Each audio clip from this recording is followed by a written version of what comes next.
Alright, I got one more in me for today, and then I will be done. I will be back tomorrow, but one more drawing for today. Let's do this last one for the week. Spiraf by Karen Frank. Oops, forgot to look to see if somebody else has done a video. Yes, Mimi has done a video, so check her out.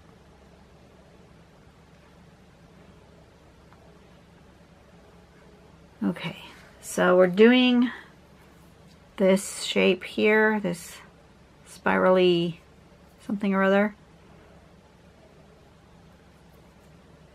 First thing we're going to do is we're going to do, it's the easiest way to draw this. I'm going to draw like a chain. We're going to do a teardrop and then a circle and then an upside down teardrop and then a circle and then a teardrop and a circle and an upside down teardrop. Just going to continue that pattern however long that takes us. Inside each of these circles we're going to make a spiral. So I think I'm going to do a teardrop and then a spiral and then the teardrop. I don't think I'm going to make that as a separate step. And then you do this feathering where you make a little petal or an aura. Not really an aura, more of a feathering. And then you kind of aura here. So we're looking for this kind of a shape here. I'm just gonna play with it, see what happens. Turn on my light. Everybody close your eyes. Okay. All right.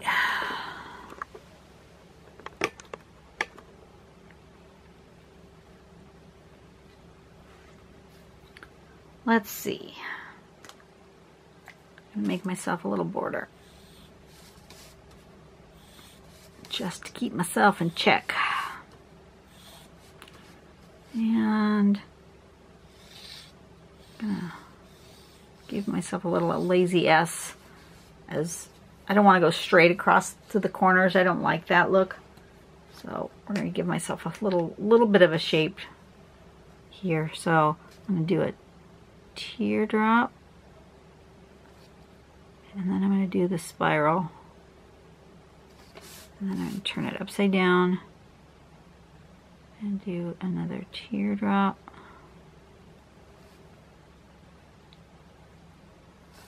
And then another spiral.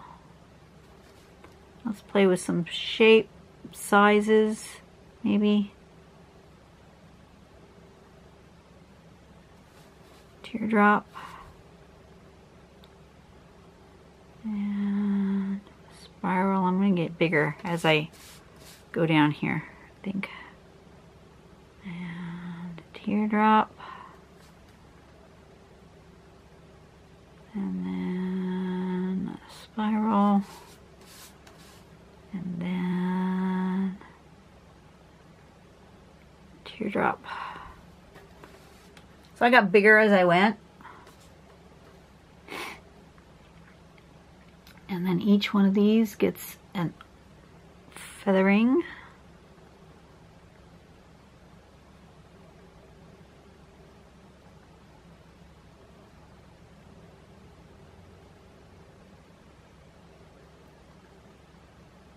Just one? Yeah, just one.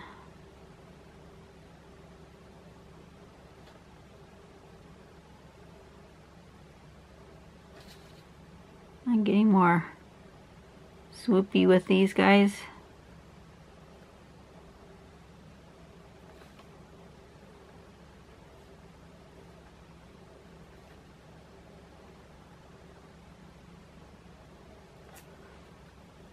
Like that. Okay. And then the last step is to kind of come like this. Kind of goes around the there and into the teardrop, but around this loop.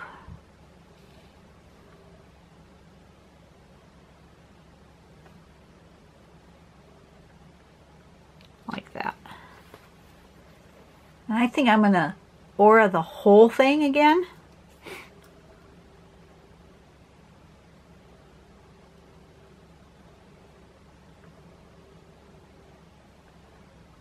I want to do another one next to it, but I want to be able to overlap and not have them touching. I think one another.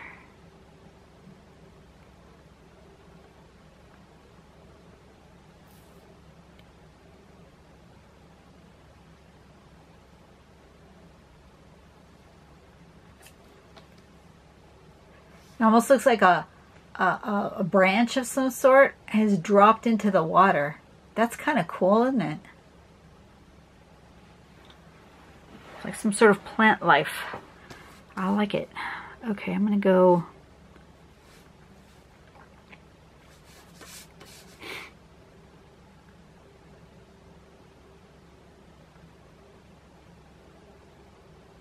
Like that. That.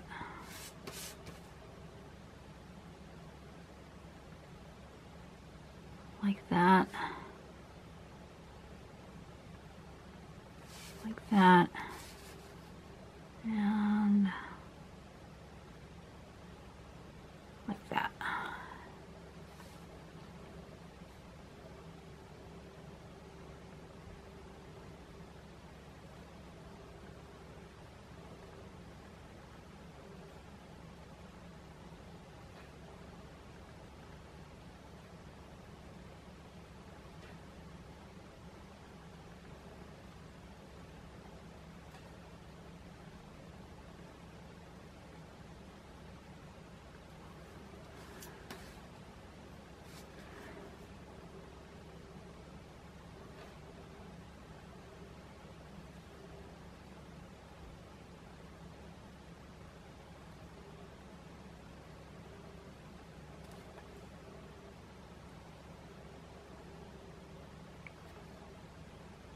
I should answer a question. You can tell I'm having fun when I get real quiet like this.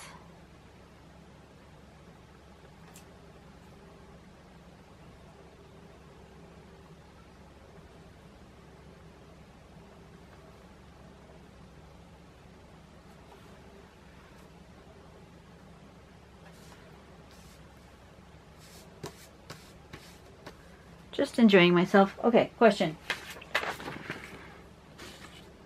How to develop one's creativity? Well, first off, you need to just do it. You just need to play. Don't be afraid to play. That's the first thing.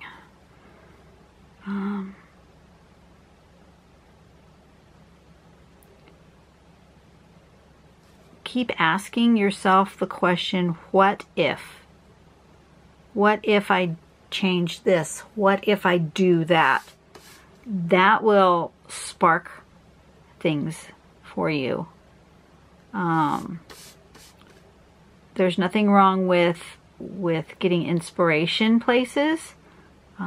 Look at books, look at other people's work and be inspired by what they do. Don't copy them exactly, but be inspired.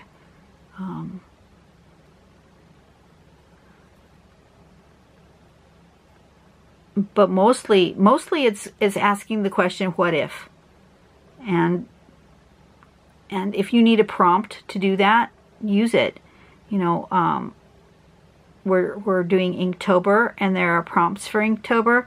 You could do Inktober without the prompts, but I like using the prompts because it kind of forces me to think outside of what I normally would think about.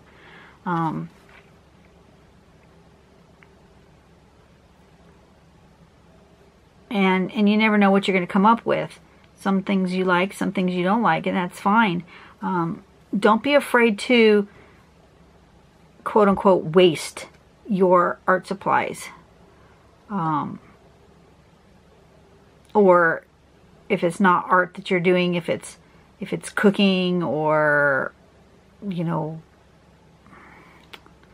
I don't know, metal fabrication or whatever it is that you're doing in a creative way, don't be afraid to waste your supplies.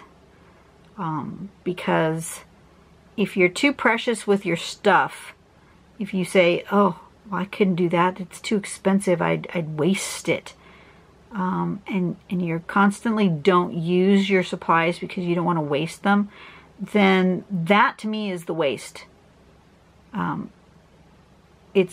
me it's wasteful to not use your supplies, because that's what they're there for. That's what you bought them for, was to use them, right? You didn't buy them to just sit on your shelf and look pretty. So use the supplies. And if you have an idea and you're not sure it will work, you know, maybe use your less quality supplies. Doesn't mean you have to do it all. Like if I had an idea for a pattern, but I'm not sure it's going to work, I don't sit down and ink it first. You know, I do it in pencil. It's still a supply. I'm not worried about wasting pencil, but I wouldn't go and use my expensive ink for it right away.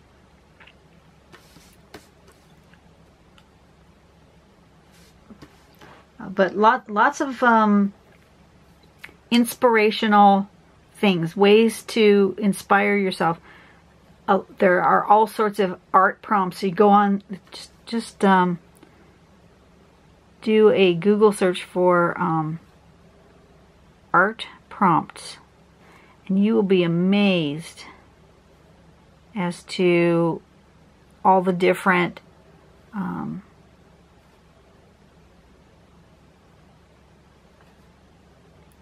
things that are out there to help you jumpstart that creative process. But most of the time it's just asking yourself, what if? What if I do this? What if I do that? For what I'm doing here, it's like, well, what if I use my brush pen on this part? What will it look like? I don't know. It may turn out awful. You have to be willing to accept when things don't necessarily go the way you expected. Be open-minded to learn from what you consider a mistake or a failure. Don't be afraid to fail. Those things will help your creativity, because you're not living in fear of not doing it right. Removing that idea that it has to be right is also very helpful. Do I have a... Oh, here's my gray. I want my gray.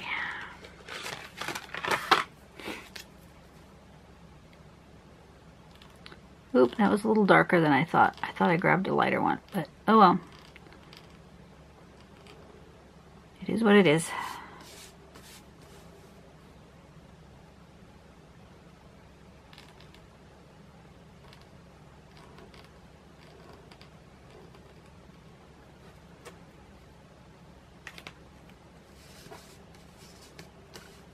I'll just do the rest in pencil, I guess. So that's what I would say about developing your creativity. Next question is, what are reasons that you have so many viewers? And if you think you don't know, just try to guess some. That's a funny question. I have not got a clue.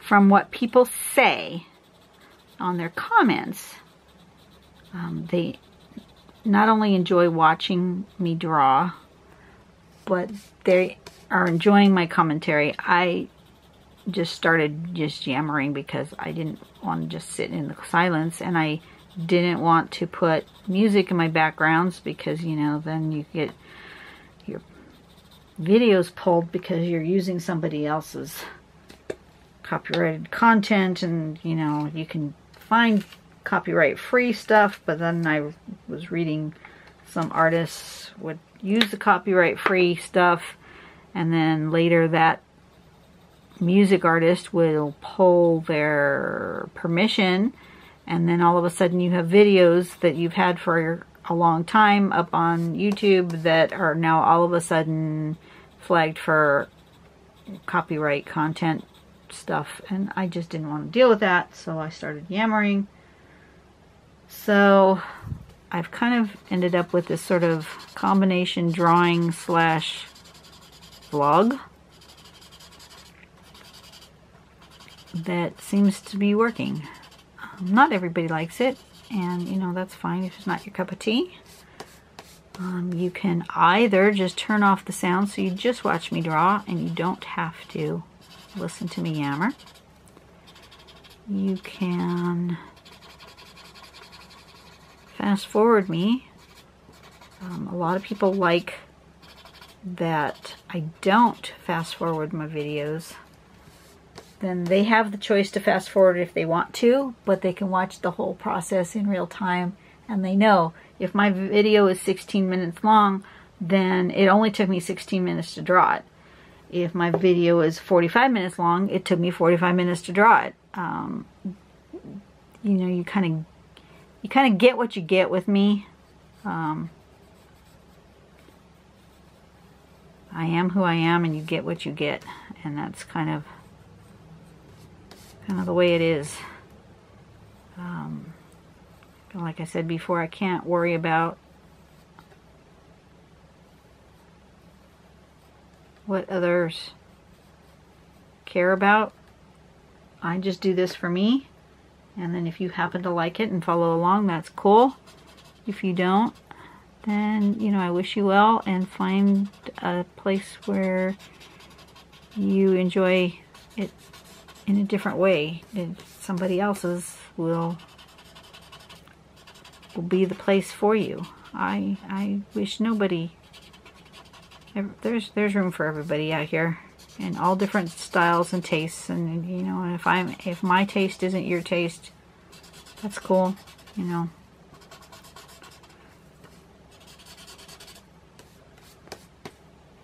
But I do think patterns and this art form is very accessible, and I think that is one of the reasons why it's so popular.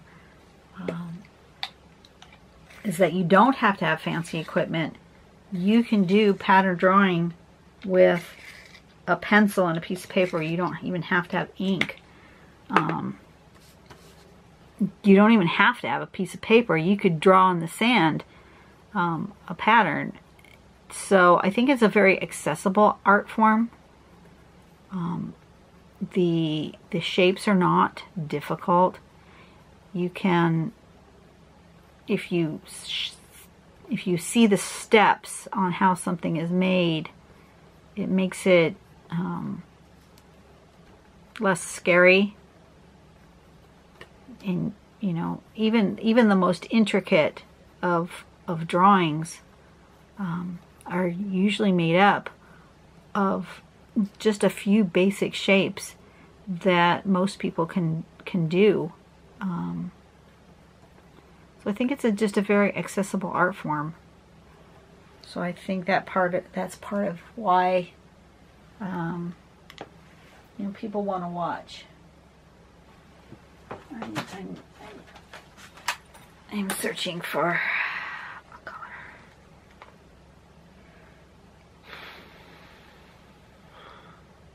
I want a blue. I must really like this blue because it's getting shorter than the rest. And I want a green. I'm going to go with a dark green.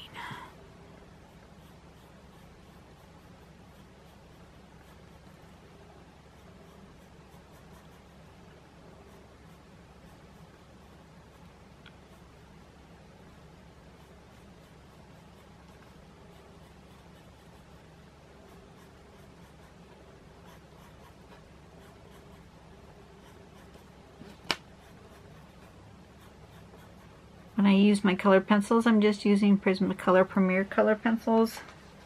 You can use whatever you happen to have. I just happen to like these. They're not anything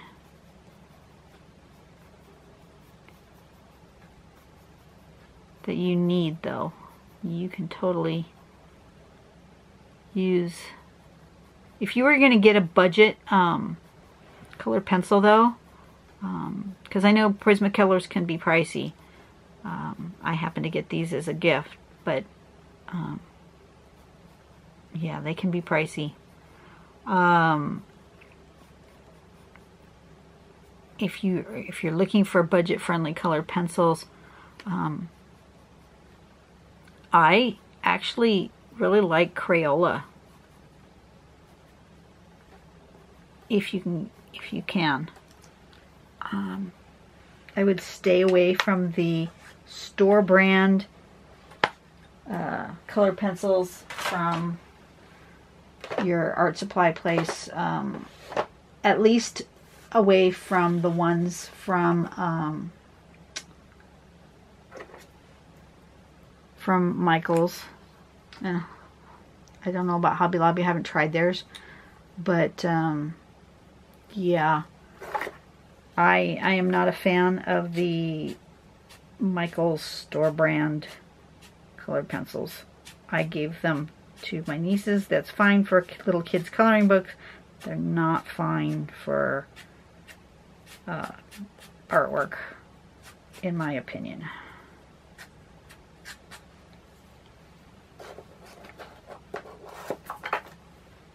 So that's just my opinion. I'm just going to use a little blending to blend those colors. Start with the greens. Probably should have started with the blue because the blue is a lighter color, but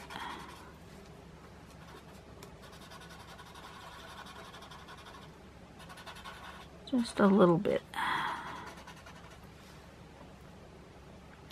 Just a little bit of, I'm right now using the Vaseline method. I used just a teeny dab. So I did the whole thing with just, like you probably can't even see it. It's so small. It's just like, I just take it and I go dab. Barely touching the surface. See? Like that. Dab. That's all I need. Some people don't like that I'm using this because it's kind of greasy. I find that it doesn't go through my cardstock. Now, if I was doing it on regular thinner paper, it might go through. So yeah, it could be greasy, and so you might not want to use this. You might want to use odorless mineral spirits. I have some, but I don't have any up here, and I'm not going to go get them because you would be just sitting here waiting for me to find it outside. Not going to happen because I wasn't planning on coloring with pencil today. So I use what I have near me.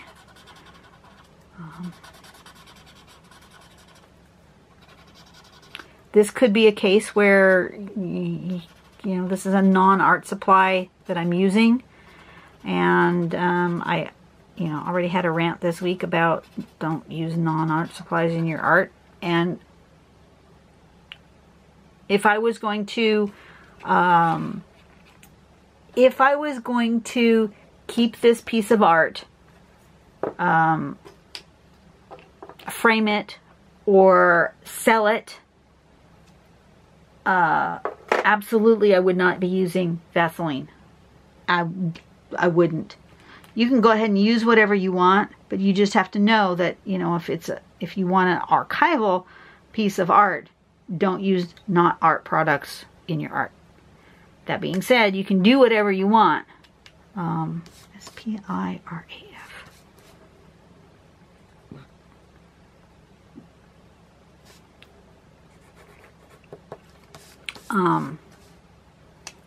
But if I was going to keep my pencil art, or if I was going to sell my pencil art and I wanted to present myself as a serious artist, I definitely would not use the Vaseline method.